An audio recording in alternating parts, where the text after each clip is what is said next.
है और देश किसी की बपोती नहीं है। देश संविधान से चलता है सर, और संविधान से चलेगा। संविधान छेड़खानी बर्दाश्त नहीं की जाएगी सर।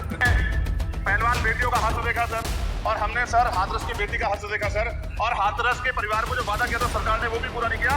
और महिलाओं में भी, स्पेशली दलित, पिछड़े और मुस्लिम वर्ग की, आदिवासी वर्ग की महिलाओं के साथ आज भी एनसीआरबी का डाटा कहता है सबसे जुल्म हो रहा है, वो सहनीय नहीं है सर। साथ साथ कोविड में तैरती, हमने कोविड में बहुत सुना सर, कोविड में तैरती लाशें भी गंगा में हमने देखी है सर, और मजदूरों का हाल भी हमने देखा है। सभापति जी सब समाप्त कर रहा हूँ।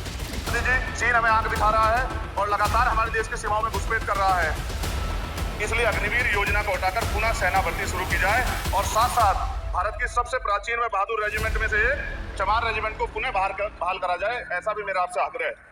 प्रेस जो है उस पर भी शिकंजा कसा जा रहा है, जो पत्रकार सरकार के खिलाफ बोलता है नौकरी से हाथ धोना पड़ता है, और सोशल मीडिया हमारा हथियार है, उस पर तरह तरह के प्रतिबंध लगाए जा रहे हैं, और विरोध करने वालों को सोशल मीडिया हैंडल भी सस्पेंड करा दिए जा रहे हैं। साफ चंद्रशेखर जी। माननीय सभापति जी, जय भीम। महामहिम राष्ट्रपति जी के अभिभाषण पर धन्यवाद प्रस्ताव पर बोलने को आपने मुझे अवसर दिया, इसके लिए मैं आपका आभारी हूँ। सभापति महोदय, सर्वप्रथम मैं बहुजन समाज में जन्मे सभी संतों, गुरुओं, महान पुरुषों को नमन करता हूँ, जिनमें महात्मा ज्योतिबा फूले, डॉक्टर बाबा साहब अम्बेडकर, मान्यवर काशीराम साहब को मैं याद भी करता हूँ आज के दिन पर। साथ साथ नगीना की महान जनता और भीम आर्मी और हमारी पार्टी आजाद समाज पार्टी काशीराम के साथियों का भी धन्यवाद करता हूँ। इसके बाद अपने कुल गुरु जगत गुरु सदगुरु रविदास जी महाराज को भी मैं नमन करता हूँ, जिन्होंने दुनिया को लगभग 600 साल पहले बेगमपुरा शहर के रूप में दुनिया का सबसे महान लोकतांत्रिक दर्शन दिया। अध्यक्ष महोदय, माननीय सभापति जी, 14 अगस्त 1947 को ये देश अंग्रेजों के अधीन था। 15 अगस्त 1947 को हम लोग आजाद हुए। 16 अगस्त 1947 को देश आजादी में था, लेकिन धन धरती राजपाट में बंटवारा नहीं हुआ। जो साधन संसाधन थे उनमें बंटवारा सही रूप से न होने के कारण एक बहुत बड़ी आबादी सुविधाओं से वंचित और सम्मान से वंचित रह गई। उनको सम्मान देने के लिए और अंतिम व्यक्ति तक सुविधाएं पहुंचे, इसके लिए लोकतंत्र की व्यवस्था हुई। लेकिन आजादी के 70 साल बाद भी हम कहां खड़े हैं, इस पर चिंता का विषय है। मैं मानता हूं कि सामाजिक न्याय तभी होगा माननीय सभापति जी, जब जातीय जनगणना पूरी होगी और जातीय जनगणना कराई जाएगी, और साथ साथ संख्या के आधार पर आरक्षण जो है वंचित वर्गों का बढ़ाया जाएगा। उसके साथ साथ जब राष्ट्रपति जी अभिभाषण पे बात रखी थी तो उन्होंने शहरी और ग्रामीण क्षेत्रों के विकास की बात कही, और ये भी कहा कि दुनिया में सबसे उत्तम शहर हमारे यहाँ बने। लेकिन माननीय सभापति जी, 70% आबादी तो गांव में निवास करती है, तो गांव की आबादी के बारे में भी सोचना होगा कि उनका जीवन कैसे बदले। माननीय सभापति जी, उच्च शैक्षणिक संस्थानों में बहुजन समाज के जो छात्र हैं उनके साथ कास्ट एट्रोसिटी हो रही है, निरंतर उनकी हत्या हो रही है।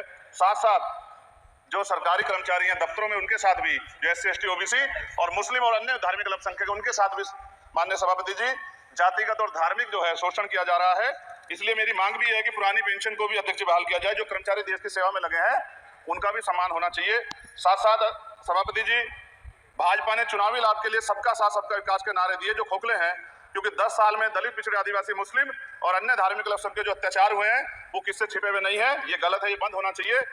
सभापति महोदय जी, महामहिम राष्ट्रपति जी के अभिभाषण में निजी क्षेत्रों में SC ST OBC को रिजर्वेशन देने का कोई उल्लेख नहीं हुआ है, जो कि आज चर्चा का विषय, क्योंकि 98% प्राइवेट सेक्टर है, 2% सरकारी सेक्टर है, तो 98% प्राइवेट सेक्टर में भी हमारी हिस्सेदारी की बात होनी चाहिए। माननीय सभापति जी, आशा कार्यकर्ताओं, आंगनबाड़ी वर्करों, भोजन माताओं के वेतन वृद्धि पे भी कोई उल्लेख नहीं हुआ है, वो भी अभी नंगे, उन पर भी सोचना पड़ेगा।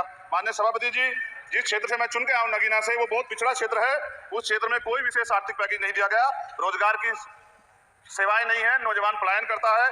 IIT, IIM, एम्स, केंद्रीय विद्यालय आदि शिक्षा में और चिकित्सा संस्थानों की स्थापना होनी चाहिए, जो कि नहीं है। और माननीय सभापति जी, मानसून सत्र आ गया है, मेरा क्षेत्र बाढ़ से बहुत प्रभावित है, इसलिए मैं आपसे आग्रह करूंगा कि वहां के लोगों को बाढ़ से निजात दिलाई जाए। माननीय सभापति जी, चीन हमें आंख दिखा रहा है और लगातार हमारे देश की सीमाओं में घुसपैठ कर रहा है, इसलिए अग्निवीर योजना को हटाकर पुनः सेना भर्ती शुरू की जाए। और साथ साथ भारत की सबसे प्राचीन व बहादुर रेजिमेंट में से एक चमार रेजिमेंट को पुनः बहाल करा जाए, ऐसा भी मेरा आपसे आग्रह है। माननीय सभापति जी, पिछले सारे प्रधानमंत्रियों ने मिलकर जितना कर्ज लिया है उससे दुगना कर्ज हमारे वर्तमान के प्रधानमंत्री जी ने लिया है। किसान अगर अपना कर्ज माफ कराने के लिए जाता है तो लाठी झेलनी पड़ती है, जबकि सरकार ने धन्ना सेठों का 15 लाख करोड़ रुपए माफ किया है। इस ओर हमें ध्यान देना पड़ेगा, हमारी आने वाली पीढ़ियों को ये कर्ज चुकाना पड़ेगा। माननीय सभापति महोदय जी, किसानों को MSP की लीगल गारंटी तथा किसानों का कर्ज माफ होना चाहिए। साथ साथ 2 अप्रैल 2018 को SC ST के बच्चों पे बहुत बड़े पैमाने पर मुकदमे लगे थे, वो हमारी लड़ाई सही थी, ये सुप्रीम कोर्ट ने माना और बाद में सरकार ने माना, वो मुकदमे तुरंत वापिस होने चाहिए। माननीय सभापति जी, प्रेस जो है उस पर भी शिकंजा कसा जा रहा है। जो पत्रकार सरकार के खिलाफ बोलता है नौकरी से हाथ धोना पड़ता है, और सोशल मीडिया हमारा हथियार है, उस पर तरह तरह के प्रतिबंध लगाए जा रहे हैं और विरोध करने वालों को सोशल मीडिया हैंडल भी सस्पेंड करा दिए जा रहे हैं। साथ साथ सभापति जी, पेपर लीक और परीक्षाओं के कैंसिल होने से देश के नौजवानों का भविष्य खतरे में है। नीट, यूपी सिपाही भर्ती सभापति जी और 29,000 शिक्षक भर्ती में आरक्षण घोटाला हुआ है, कोई पूछने वाला नहीं, खून के आंसू रो रहे हैं बच्चे, बेरोजगारी का दंश युवा झेल रहे हैं। इसलिए मेरा आग्रह है कि युवाओं के लिए कृपया समाप्त करें।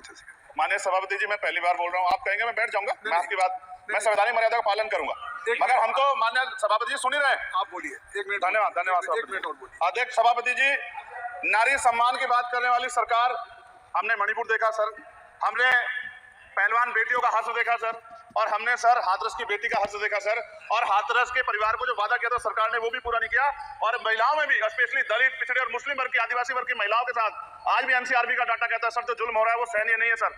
साथ साथ कोविड में तैरती, हमने कोविड में बहुत सुना सर, कोविड में तैरती लाशें भी गंगा में हमने देखी है सर, और मजदूरों का हाल भी हमने देखा है। सभापति जी, मैं सब समाप्त कर रहा हूँ। नोटबंदी पे छोटे मजदूर दो की जो कमर टूटी वो भी हमने देखी है।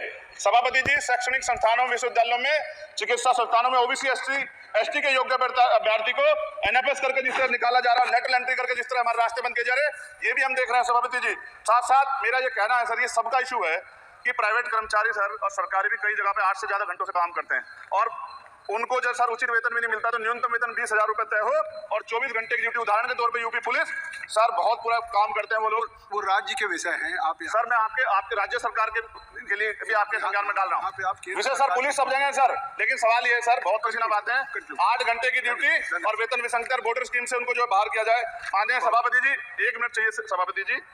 राष्ट्रपति जी ने धर्म के बारे में बात की थी, राम मंदिर से पहले हमारे गुरुगढ़ तुगलकाबाद का फैसला आया था राष्ट्रपति जी, वो सभापति जी अभी तक दिल्ली में स्थित सदगुरु रविदास जी महाराज का गुरुगढ़ नहीं बना।